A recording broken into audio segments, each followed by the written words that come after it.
I invite you to turn to page number 1 and rise in body or spirit as we sing together, "Let Us Build a House."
The second week in our new space. Hopefully you guys all survived the last couple weeks with all the wonderful snow and crazy weather we've been having. My name is Aaron Switzel. I'm the pastor here at Trinity United Methodist Church, where we seek to embody God's love and create God's beloved community in this world. So a few quick announcements. First, kids are welcome to be with us during the entire service. We also have our nursery really, really far away, right in that room over there, so you can peek in and see them and make sure they're all still alive. We'll also dismiss the older kids, kindergarten through 5th grade, here during the service after the Lord's Prayer. But again, they're welcome to stay with us during the entire service. If you need to use the bathrooms at any time, up through these doors, down the hall to your right over there. And also, we're pretty relaxed, as I said when I started, so you can come up and get coffee. We now have regular and decaf as options for you, so you can come here early, grab coffee before we even begin, and get a little bit of that caffeine in you. I think that's all I have for right now. Anybody here not have a hymnal yet? Can you raise your hand? Does anybody not have a hymnal in here? Adam, you probably need one, huh? I want to invite you to turn to your hymnal number 79, and as you do, with that, if you would grab your bulletin and join me as we pray the opening prayer out loud together. Let us pray. God of rest and renewal, as we gather together in worship this morning, may our hearts find rest and may our souls be renewed. Amen. So I want to invite you to rise in body or spirit as we sing "Spirit, Open My Heart" together.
Giver of life, who art in heaven, hallowed be thy name.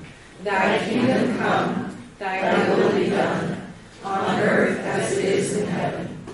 Give us this day our daily bread, and forgive us our trespasses, as we forgive those who trespass against us.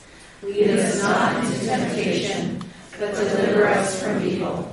For thine is the kingdom, the power, and the glory forever. Amen. At this time, any children ages kindergarten up through 5th grade are going to come down with me to the lobby area where we will have kind of a classroom setting where we're going to learn more about who God is and the story of the Bible. And so for those of you who might be new here, my name is Christina, and I get to serve on staff here at Trinity as the children's director. And so we will be downstairs if you need us, and then come pick up your child back down in the lobby area after service is done. If you want to take them home with you.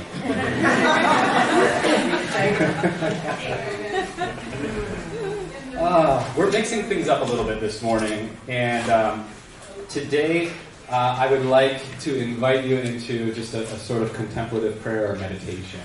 And so Kate here is going to play some background music, and I'll lead us through just a couple of minutes of centering ourselves in this space. And so as you do, I invite you to take a posture that feels grounding to you. Oftentimes putting both feet on the floor, if that feels comfortable, can feel grounding. And even take a moment before we close our eyes to look out these windows to see nature, to observe. What do you notice? What stands out to you? And as you look out, what do you feel?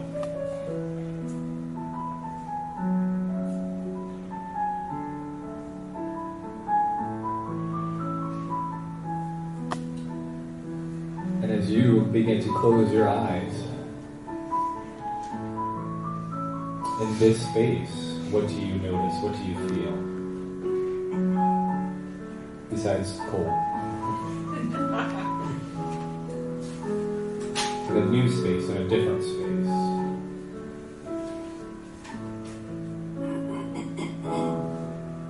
In some ways, stretching us to see through a sacramental vision of all things as sacred, and all spaces as sacred.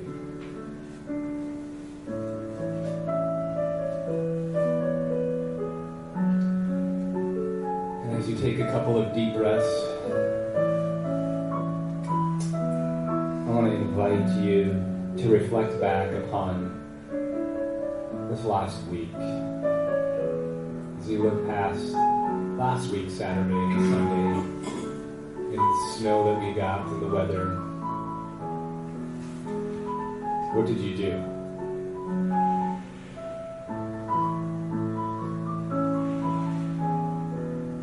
What did you feel?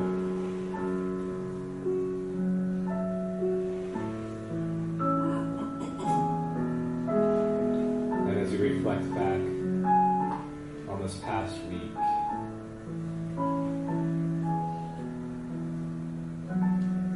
Monday and Tuesday.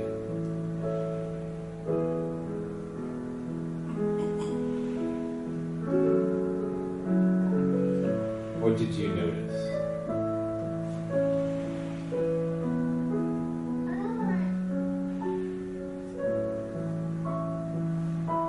Is there a certain feeling that stands out to you this past week?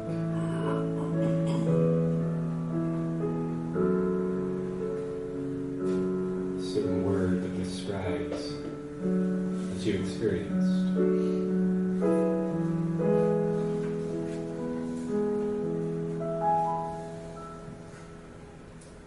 And lastly, we we've been talking about transition and then noticing in different seasons. How would you describe this season of life for you? Is it a season of transitioning? Can you talk about Sure. Is it a season of transitioning?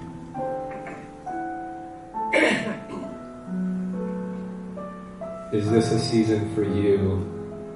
Are you entering into a new season? What does that look like? Are you ending or coming to the end of a season? And what does that look like?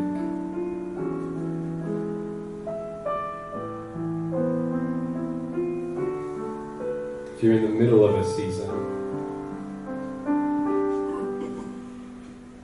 what is the most important thing for you now?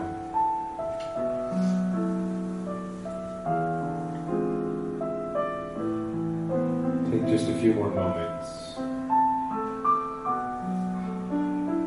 and notice.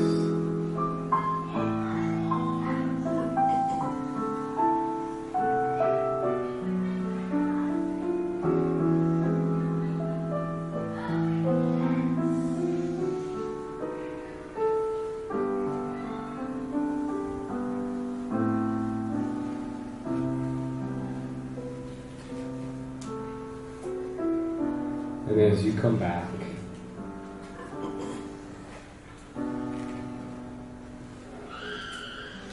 of the screaming voices of the kids. Oftentimes, what we do here is we do prayers of the people. And 2 weeks ago, I keep saying last week in my mind, but we weren't here last week. Did anybody happen to show up here last week and be like, where is everybody? No? Okay, good. We got the word out. I was just hoping that didn't happen because that might be frustrating. Somebody trekked all the way here. Where are they? Instead of prayers of the people, what I would like to do now is open it up to something different. We'll see how this goes. But it's a noticing of the people. And 2 weeks ago we talked about noticing your life, and we just went through a little short meditation about noticing the past week. So what I would like to do is to open it up, and what do you notice about your life? And it doesn't have to be an interpretation or even a judgment. And it could be noticing your thoughts, noticing what's going on in your life, or noticing the season that you're in your life. And so what I'd like to do is, if you'd like to share things that you've noticed, if you just slip up your hand, then I'll hand you the mic. And we'll share briefly, just for 30 seconds or so, of things that you have noticed in your life this past week. Who dares to go first? Wow, wow, thank you. Well, so my reflection was looking outside and noticing the landmass. You know it's there. You can kind of see it. Sometimes the edges are fuzzy. Some parts are completely obscured. And this is we moved this Friday, and some of the pieces are in place, some are clear, some are obscured, and it's unsettling, exciting, and but you know it's there, and you know God has a plan for you. So I was trying to rest on that. I don't know if I'm even going to word this in a way that makes any sense, but I read faith is in uncertainty, and we all struggle, I think, or I don't know, maybe I'm projecting, but certainty makes you feel comfortable, and just really noticing that we have to be in that discomfort to grow. So yeah. That's really good.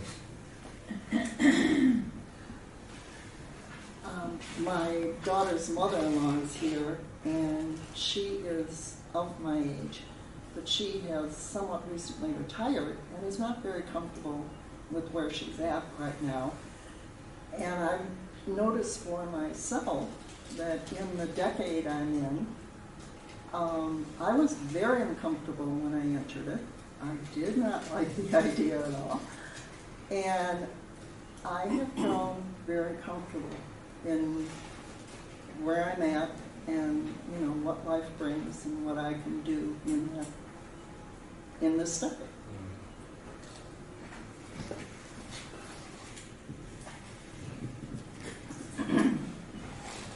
Who else would like to share some of their noticings?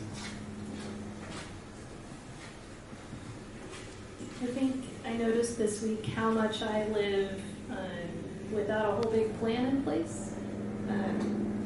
That I don't usually do that, but this week I felt like every day I didn't exactly know what was going to happen that day, and things sort of unfolded as they did.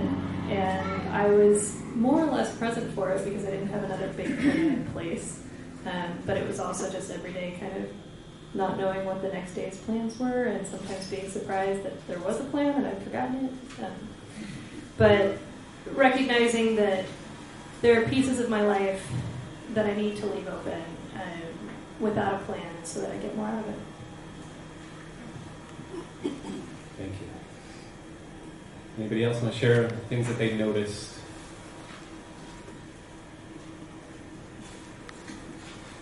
I don't usually do this, so I'm really nervous. In the last few weeks, both my father and his sister, my aunt, passed away. So a lot of changes there and some family drama with it. And then I just got a new job with all the snow and everything. So all the interviewing and jumping through the hoops to get it, and I'm making a big change. So, but I have to say, my feeling is, my observation is how grateful I am for my life.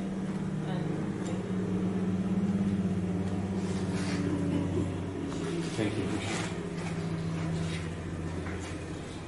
This can be hard. When I moved into the facility I live, where there's mostly elderly and mid-elderly people, I realized that it's just not me, it's everybody. And I started saying hi to people and smiling at them. Some didn't say hi, some were still angry or mad or sad. But I have realized a lot of things about God and people. So. Thank you. Who else? Just noticing things of your life or seasons. The things that are going on.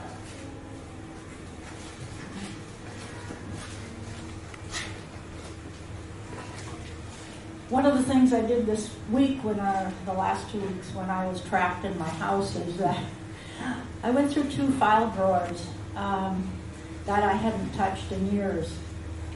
And it was kind of like a review of my life. It was really interesting. It was my working life from the time I was in Aurora, Illinois to the time I moved out here and had my son, and pictures and writings, and especially the writings that I did when I was executive director of the Church Council of Greater Seattle. I mean, I could have written those today and they would still be timely, unfortunately. And time at Trinity and so on. And I just, and I do feel like I'm sort of in this transition. Times of anger and frustration with the macular degeneration that I'm experiencing in my eyes, and just not being able to get out, but also the quietude of the snow and the beauty and the kind of recollection that I have of growing up in South Dakota, where snow was a regular thing in the winter and cold, and so it's been a reawakening in the last couple of weeks. I imagine they didn't shut down the whole city when they got 6 inches of snow. We got more than that. I was a little sarcastic. What else? Anybody else want to share anything of noticing?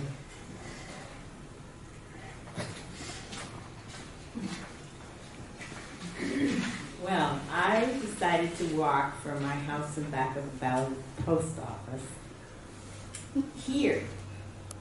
And as I walked along, I felt like I was in another world, and I couldn't believe that I was going in the right direction, and I was just full of confusion, and I thought I'd gone too far and not far enough, and just all these overwhelming feelings of not knowing where I was, and everything has changed since I walked down along this way, and not even thinking I was even getting there, and then you think, oh well, if I don't make it in time, I just won't get there, I guess.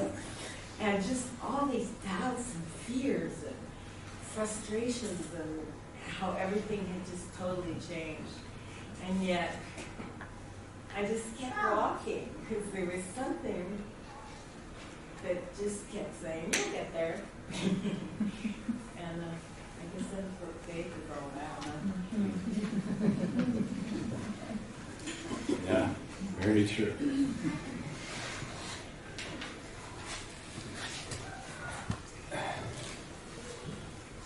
Well, today, like I said, we're doing things a little bit different. And so we're going to have a reading here in a few moments.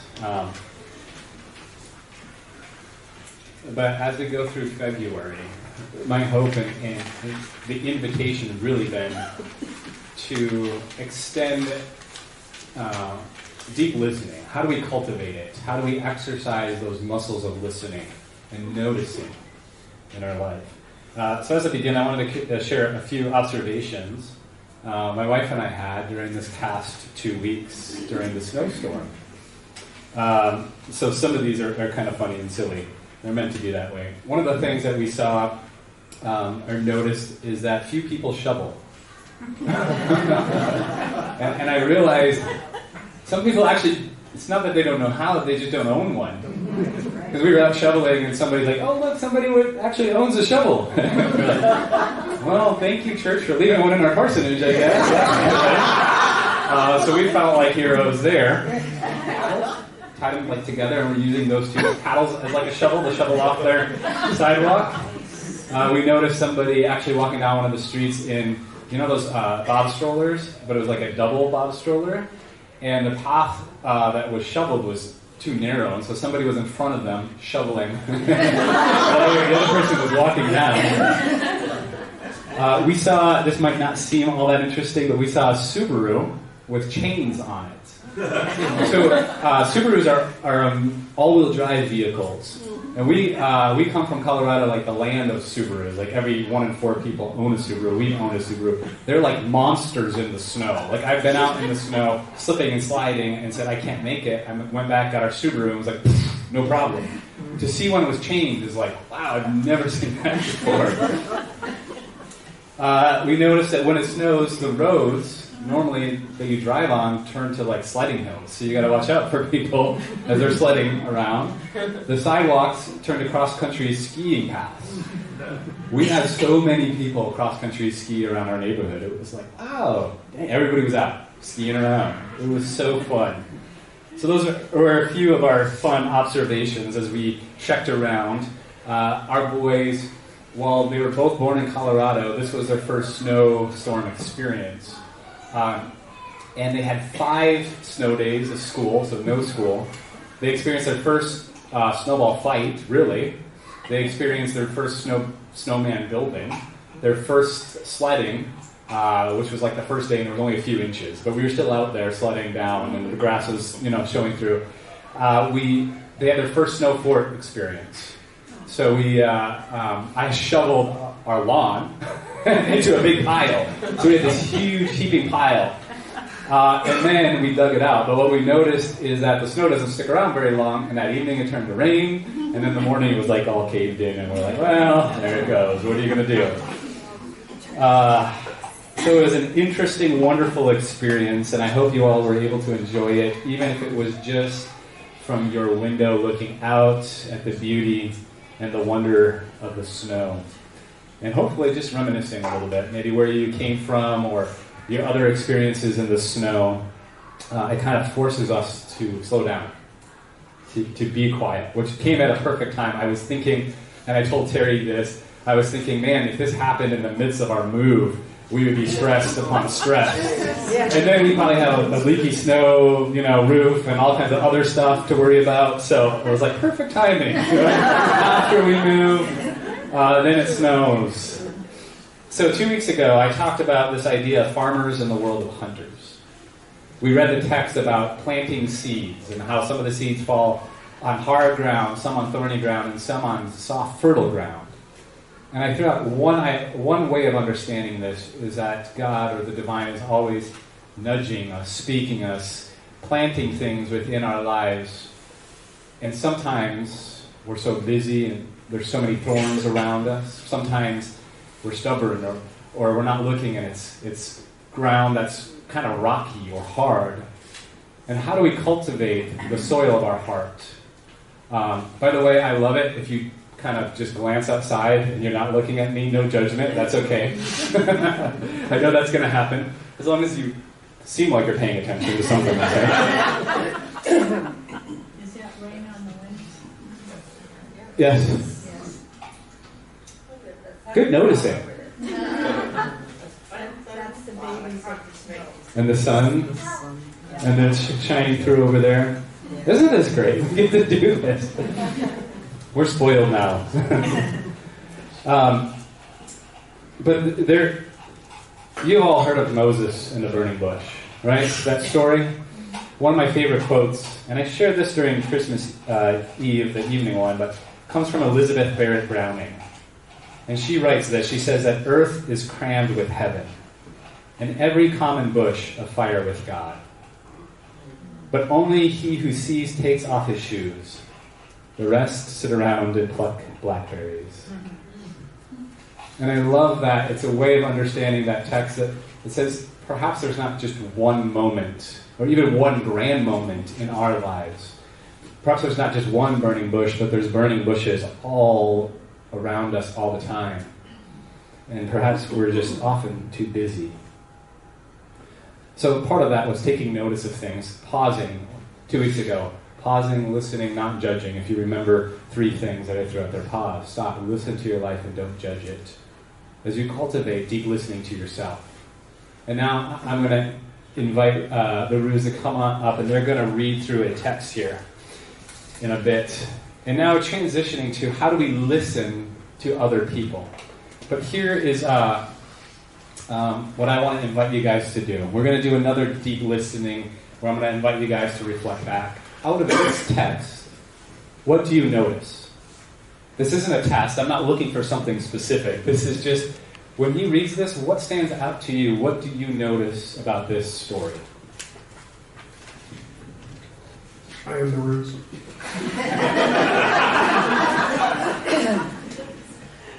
When Jesus learned that the Pharisees had heard he was attracting and baptizing more disciples than John, though it was not really Jesus baptizing but his disciples, he left Judea and returned to Galilee. This meant that he had to pass through Samaria. He stopped at Sychar, a town in Samaria, near the tract of land Jacob had given to his son Joseph, and Jacob's well was there. Jesus, weary from the journey, came and sat by the well. It was around noon. When a Samaritan woman came to draw water, Jesus said to her, "Give me a drink." The disciples had gone off to the town to buy provisions. The Samaritan woman replied, "You're a Jew. How can you ask me, a Samaritan, for a drink?" Since Jews had nothing to do with Samaritans. Jesus answered, "If only you recognized God's gift and who it is that is asking you for a drink, you would have asked him for a drink instead, and he would have given you living water." "If you please," she challenged Jesus, "you don't have a bucket and this well is deep. Where do you expect to get this living water? Surely you don't pretend to be greater than our ancestors, Leah and Rachel and Jacob, who gave us this well and drank from it with their descendants and flocks." Jesus replied, "Everyone who drinks this water will be thirsty again, but those who drink the water I give them will never be thirsty. No, the water I give will become fountains within them, springing up to provide eternal life." The woman said to Jesus, "Give me this water so that I won't grow thirsty and have to keep coming all the way here to draw water." Jesus said to her, "Go, call your husband and then come back here." "I don't have a husband," replied the woman. "You're right, you don't have a husband," Jesus exclaimed. The fact is you've had 5, and the man you're living with now is not your husband, so what you've said is quite true. I can see you're a prophet, answered the woman. Our ancestors worshipped on this mountain, but you people claim that Jerusalem is the place where God ought to be worshipped. Jesus told her, believe me, the hour is coming when you'll worship Abba God, neither on this mountain nor in Jerusalem. You people worship what you don't understand. We worship what we do understand. After all, salvation is from the Jewish people. Yet the hour is coming, and is already here, when real worshipers will worship Abba God in spirit and truth. Indeed, it is just such worshipers whom Abba God seeks. God is spirit, and those who worship God must worship in spirit and truth. The woman said to Jesus, I know that the Messiah, the Anointed One, is coming and will tell us everything. Jesus replied, I who speak to you am the Messiah. The disciples returning at this point were shocked to find Jesus having a private conversation with a woman, but no one dared to ask, what do you want of him, or why are you talking with her? The woman then left her water jar and went off into the town. She said to the people, come and see someone who told me everything I have ever done. Could this be the Messiah? At that, everyone set out from town to meet Jesus. Thank you, Ruse. What stood out to you? We'll do a little bit, another sort of exercise, and I'll pass the microphone. So if you want to share a little bit, something, is it a word, is it a feeling, is it a thought, was there a phrase in that text?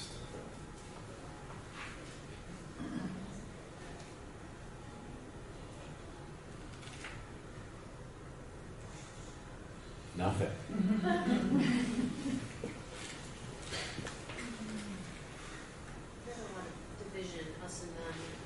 Heard a lot of division, us and them.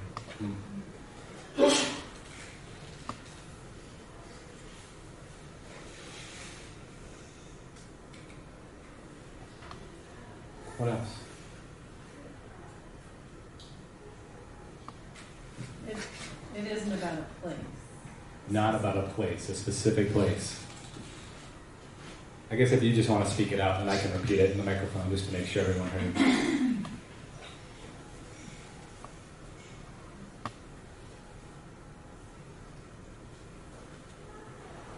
I was just struck by the image of fountains springing up within you. Hmm.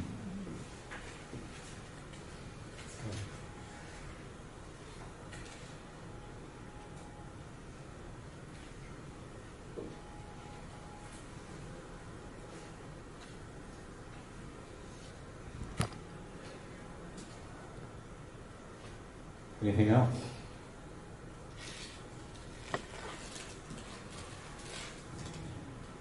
Clinging to the forebears so you couldn't hear any message. Your question about are you saying you're greater than? So it's a very immediate reaction. Clinging to the forebears. Whatever the tradition is. So you're not open to hearing.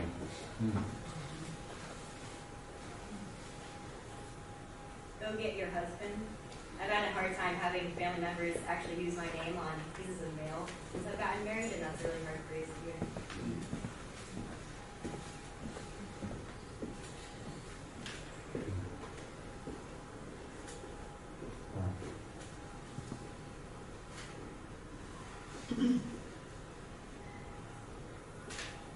Yeah.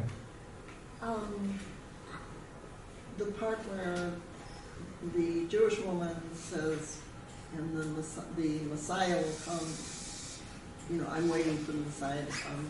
And Jesus said, I am the Messiah.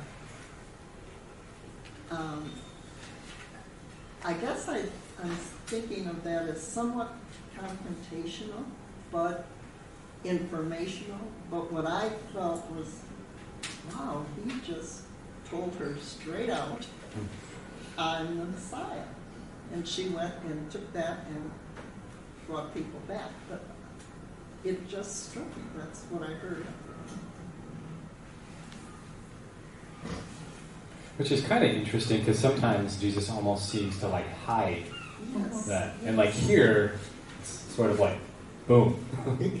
This is it. It was interesting. The well was deep. If you wanted to get the water by yourself, you could have it easily from Jesus. The well was deep if you wanted to get the water by yourself, and Jesus was offering it more easily.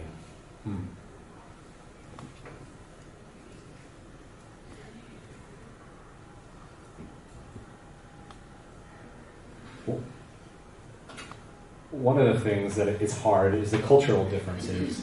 Right? Tara kind of pointed that out. When we read, Jesus says, "Hey, woman, get me water." It kind of feels a little bit like, "Hey, you, come serve me."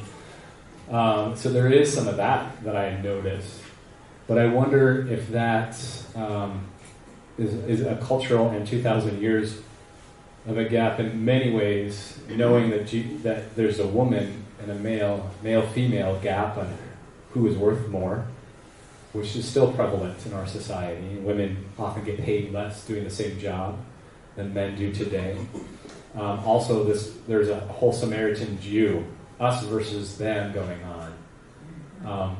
Where Samaritans actually were formed really during the exile, where some of the Jews stuck around and began to marry with quote-unquote Gentiles. And they began to formulate a different place of worship. And so we see here not really an enemy. They lived in close proximity, but they worshipped differently, had even some of the different commandments, and were despised by each other, pretty equally despised. Which made me think, what does that look like today? Somebody who lives within close proximity to each other, they're not really enemies, but they're very despised by one another. Yeah, like the Palestinians and the Jews. Palestinians and the Jews. You could even say Democrats and Republicans. When was the last time you took time to deeply listen to someone with a different political view than you had? President Trump released this whole thing about a national emergency, right? And so I began to read all the different news articles, and I went to Fox News. And not something I usually go to, but I read through it, and it gave a presentation. And I read other ones, and they gave a different presentation. And it was interesting to at least begin to notice. Noticing and listening aren't the same as agreeing. And it's okay to disagree, but still listen. And one of the things that I find interesting about the life of Jesus is that he constantly finds a way to connect with people and allow them to open up. I mean, here's a woman that begins to open up, and he taps into something. And I wonder, perhaps him saying, "I am the Messiah," I have that unconditional, the water that you will never thirst, is this understanding that she's exploring and wanting to find something about that. I thought there was kind of a building bridges, I heard, in this whole thing. Building bridges. Say more. Because of the different culture, the different religion, the man and the woman, and her place in the society. Yes. Building bridges between male-female, perhaps, between Jew, Samaritan, and how God is worshipped, where God is worshipped.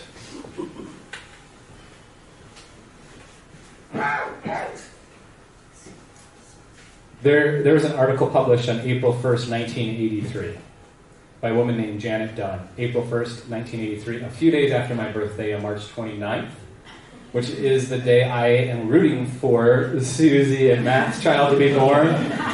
You guys might want it a little bit earlier, but I'm rooting for the 29th. So this woman, Janet Dunn, had served and done so much good and found herself burned out. And then she went and saw a therapist. And she said that the therapist gave the greatest gift anybody could give, and that was he listened deeply. And she wrote an article that day on how to become a good listener as she reflected upon her season of burnout and this season and how she healed really through somebody else listening to her. So she wrote 3 ways why listening is important. And one of the things I think Jesus did is when he talks to people is he also listens. In fact, he rarely gives commands, and he often, if somebody asks a question, he'll ask a question back. It's almost like he'd rather have you think and engage than find the answer, right? So she asked, what are the 3 things, most important things, and why listening is important? She writes this: first, listening affirms people. She writes, indeed, listening is one of the highest forms of affirmation. When we listen, we invite another person to exist. A boss who pauses at his secretary's desk to ask her opinion. A mother who switches off the vacuum to listen to her child. A customer who stops to say, "How are you?" to a sales clerk. Each of these is acknowledging someone's personhood. To listen. To affirm who they are. And every single person wants to be acknowledged. Every single one wants to be affirmed. Every single person wants to feel valued. And the second thing she said is we are strengthened when we are listened to. There's something, how many of you have gone through a difficult season of your life? Anybody haven't? Who are you? One of the things that she says happens is that we are actually strengthened when we feel listened to. We feel supported. And that's true of when I reflect on my times of struggle. What I really wanted wasn't somebody to come in and fix it all and give me all the answers. That sounded kind of nice, but what I really needed was somebody to be there to listen. And I think sometimes it's uncomfortable, isn't it? We want to fix people. It's uncomfortable to kind of go in and sit in the muck, as Job's friend sat with Job for a while. It's uncomfortable to do that, but it's some of the most healing, perhaps the most healing thing we can do for others. It strengthens them. The third thing she said is listening helps the speaker clarify his or her thoughts. Anybody ever had that happen? The writer Dawson Trotman once said, thoughts disentangle themselves when they pass over the lips or through the fingertips. When you speak or when you write, sometimes journaling can do that too. But thoughts, do you ever feel like all your thoughts or emotions are tangled up in this big wad and knots, and you're just like, I just need somebody to listen. And just as you do, it begins to become a little bit more clear, even though it might not be perfectly clear. It helps. Disentangling thoughts. Proverbs 29:20 says, do you see a person who is hasty in their words? There is more hope for a fool than for them. So as I wrap up here today, I want to invite us to do two things this next week. To consider setting up a meeting with somebody that you know where you intentionally listen. And you go into it saying, I want to develop and strengthen these listening muscles. Really, it's like a muscle, right? You exercise it, it grows. If you don't, it's hard. So can I set up a time with somebody to go in, an appointment, a coffee, a lunch, and say, I just want to listen to them. And if you look back, you can ask, does somebody I know need to feel affirmed? Does somebody I know need to feel strengthened? Do I know somebody who might be all tangled up in their thoughts? And then can I go in with the intent of just sitting and noticing and listening? Does that make sense? The second thing would be intentional with your everyday interactions. Every moment of every day is an opportunity to grow, and every interaction is an opportunity to listen to somebody else. So we already have within our schedules all kinds of people that we interact with, don't we? Wherever that is, your kids, your spouse, your coworkers, whoever, wherever it is, can you listen intentionally? Can you say, this week I'm going to exercise these muscles of deep listening? What does it look like to listen deeply? Number one, to ask questions. Very simple, isn't it? Sometimes it's intimidating just to go to people because you're like, I don't know if I'm going to have anything to talk about. Sometimes you don't need to have anything to talk about. You just ask questions. Jesus seems to be the master at asking questions, engaging people. How's it going? What's going on in your life? What's new and exciting? What brings you joy? Is there anything that you're struggling with right now? And allow them to begin to share. The second thing is to reflect back. This is hard for me. Reflect back what you hear. Anybody ever do that for you? You're talking, and somebody says, oh, what I hear is this. Man, it sounds like this relationship and that relationship. It sounds like a lot of your relationships are really unstable right now. Or it sounds like you've just gone through a lot of loss and then started a new job. And then all that. That would feel, the end of the old and the beginning of a new and all those emotions that go with that. And just reflecting back to them. And the third thing, perhaps the hardest thing, is don't judge. To listen, don't judge. If you begin to offer an alternative view, most of the time people won't feel listened to. This is probably the hardest thing to do. Now, I want to say this before I end. There is a time to speak. Absolutely. But most of the time in our interactions, one-on-one, throughout the days that we interact with people, most of the time when we feel we need to speak up, most of the time it comes from a place, I think, of ego. We want to tell them we're right and they're wrong. And if you feel that, here's something somebody said that I was like, wow, that is super easy and yet really profound. What happens? You ever feel that? Now, you're just talking and sharing, and now what it feels like is like all of a sudden it turned into a boxing match. And you're like, okay, now let's go, right? And you're thinking, what's the best jab here, right? What is the facts here? How do I make them see from my perspective? And now you're in a boxing match, which honestly usually doesn't change anybody, right? It just makes you feel more and more angry sometimes. But somebody once said this, I'm like, this is so simple and yet so interesting. If you see somebody that has a different perspective than you, maybe it's political, whatever, they say something, one of the things you can do, instead of bringing it into a boxing match, is ask a question that opens them up to begin to see from another perspective. Oh, you think this and this and this about this president. Not everybody feels that way. What do you think the other people feel? Why do you think they think that way? You see how that's different? Now it's not a boxing match, it's more like an invitation for them. Hopefully, even though they're going to be cynical about it, and probably, you're going to still have to wrestle with that. It's a different way of approaching it. That opens them up. That's how do we keep this conversation going in a way that also, if I feel like I need to share something that's a little bit different.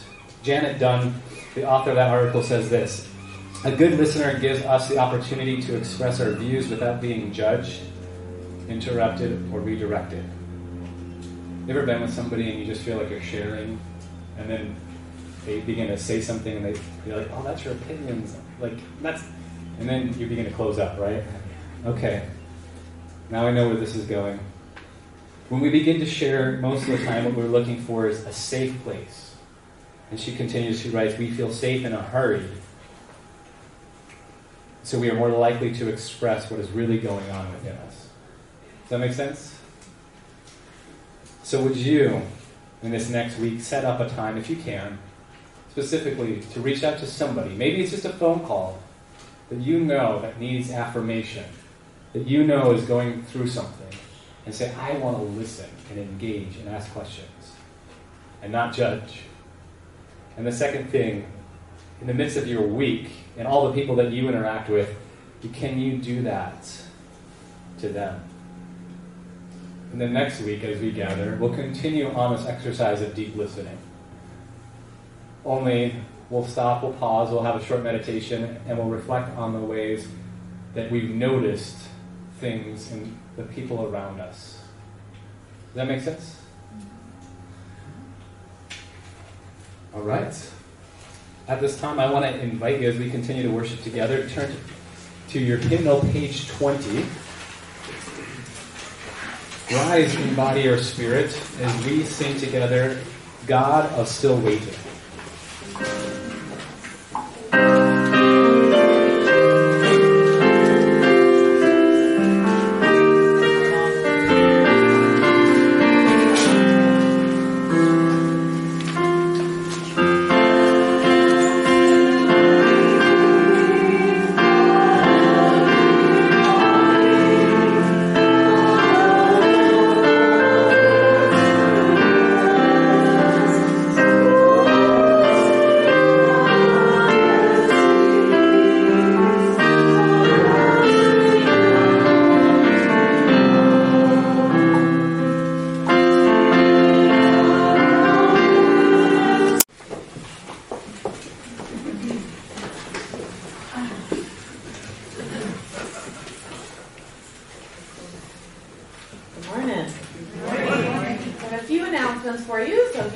to the back of your bulletin, that'd be great.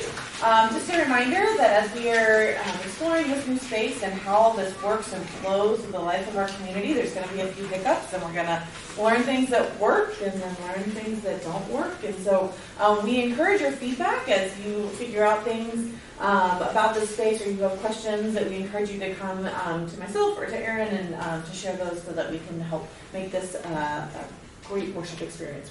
The heat, we know. Get more heat in this building, yes.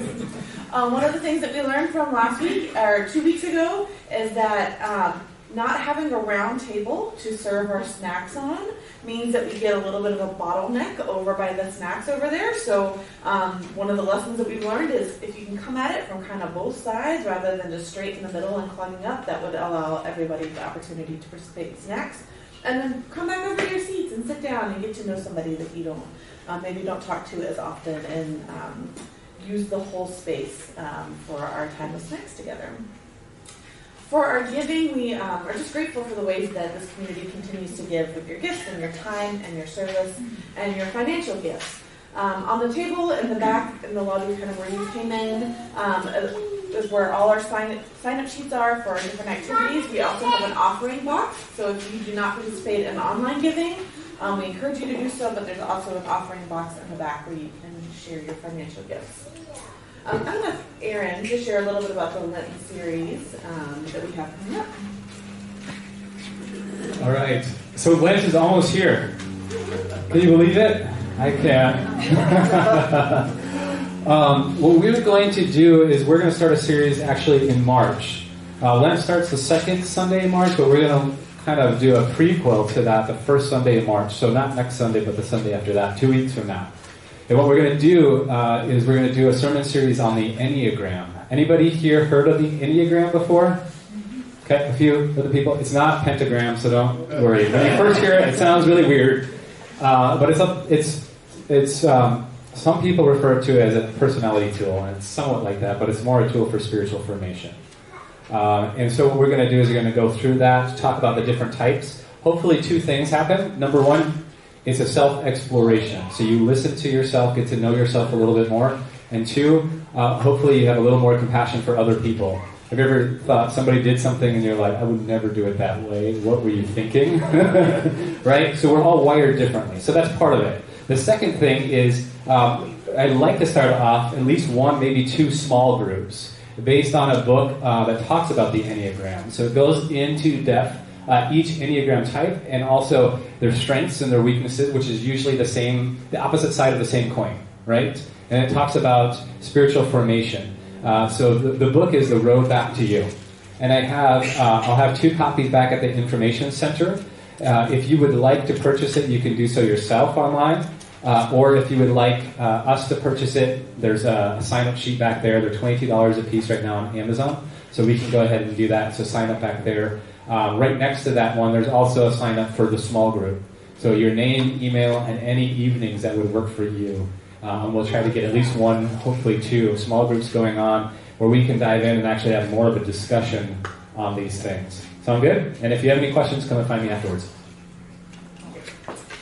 At the table, you'll also find lots of activities that you can sign up for, everything from volleyball to family camping. So I encourage you to take a look at the table once you've grabbed your snack. You can peruse the table back there and see what opportunities are open and available to you in the coming weeks. All right, would you join me in, we're gonna do prayer of intention and peace be with you. I'm gonna flip it up. Oh, Terry. I'm sorry. For those of you who signed up for the Mardi Gras, there's information back there. I've brought a sheet which has all the information. There are only 2 spots left. So if you're interested, you need to sign up. And that is for the Earth Ministry Mardi Gras themed bingo. Fundraising. Yeah, fundraiser. Thank you. Who doesn't love bingo? Oh, it's fabulous.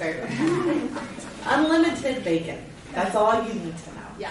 Tara. Volleyball doesn't actually start until next week because of the snow, so don't show up today. Okay, so no volleyball today, but show up next week if you're interested. So there's still time to sign up. You can see Tara for more information on that. Would you join me in the prayer of intention?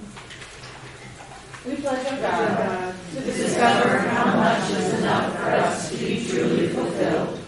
neither rich nor poor, and to consume only that.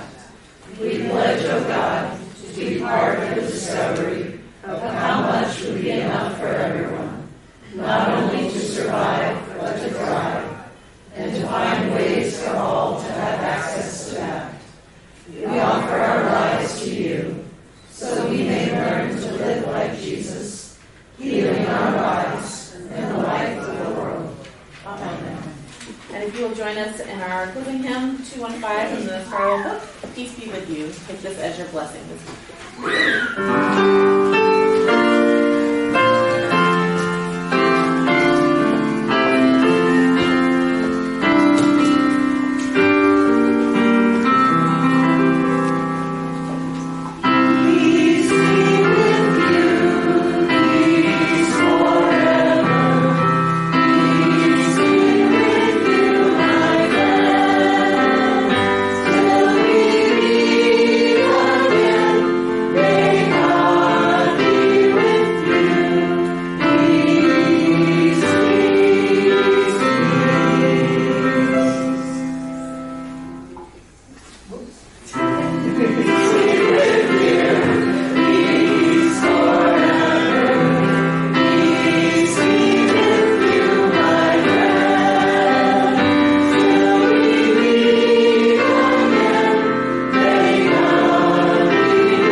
While you're still standing, I also wanted to say something. Next weekend is the United Methodist Denomination General Conference, and they're going to be casting votes and talking about specifically LGBTQ brothers and sisters, what that looks like for our future. So if you would, I would like to just take a moment. Also, Marie is here. She has more information, I'm sure, than anybody else. She's down with the kids right now. So much more. So if you want to find out all the nitty-gritty details, go talk to her. But it'll be important as we gather to remember that. So I'd like to take a moment to just pray and then have a short blessing. So would you join me as we pray together? God of justice, we pray for our brothers and sisters all over this globe. For those who hold different views and beliefs. We specifically hold in our hearts those who have been marginalized, those who have been hurt, those who have not been able to experience the freedom of being who they really are in religious settings. So our heart is with those. And we pray that their voice and the voice of justice would speak to our leaders, and that their voice and justice and equality would be heard. We pray for these things in your many names. Amen. So as you go forth from here, may you be reminded that earth is crammed with heaven, that at every common bush is a fire with the divine. And may you cultivate deep listening, taking time to pause, listen, and reflect, even in the midst of the pain, suffering, and struggles that are going on in our world and around us. May your childlike wonder and awe be sparked to see all the beauty, love, and wonder that surrounds us now, and may we carry that with us into the future as we go from here. Amen. Amen.